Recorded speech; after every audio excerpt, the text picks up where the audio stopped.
Azərbaycanda çörək yalnız gündəlik qida vasitəsi deyil, həm də dərin mənəvi və mədəni dəyərə malik müqəddəs nemət kimi qəbul olunur. Əsrlər boyu formalaşmış xalq ənənələri çörəyə olan bu xüsusi münasibəti qoruyub saxlamış və nəsildən nəslə ötürmüşdür. Azərbaycan ailələrində çörək süfrənin bərəkəti sayılır. Süfrəyə çörəksiz oturmaq sanki natamamlıq kimi qəbul edilir.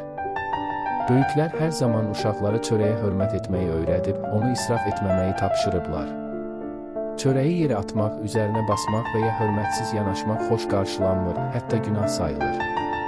Xalq arasında tez-tez rast gəlinən bir mənzərə var. Küçədə yerə düşmüş bir tikə çörək görən insan onu dərhal götürür, tozunu təmizləyib daha uca bir yerə qoyur.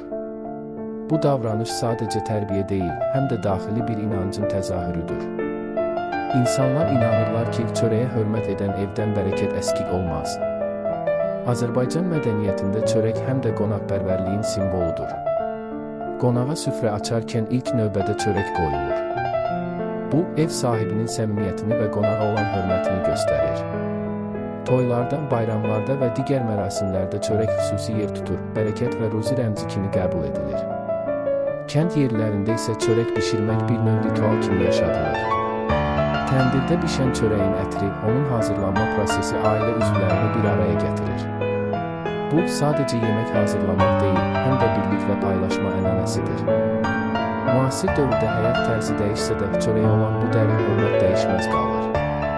Bu münasibət xalqın öz köklərinin zəhmətə və ruziyə verdiyi dəyərin göstəricisidir. Çörək zəhmətin, torpağın və insan əlinin bəhrəsidir. Ona görə də Azərbaycanlılar üçün çörək sadəcə qida deyil, həyatın özüdür. Nəticə olaraq demək olar ki, Azərbaycanda çörəyə olan hörmət xalqın mənəvi zənginliyinin və milli dəyərlərə bağlılığının parlaq nümunəsidir. Bu ənənə yaşadıkca xalqın ruhu və bərəkəti də daim yaşayacaq.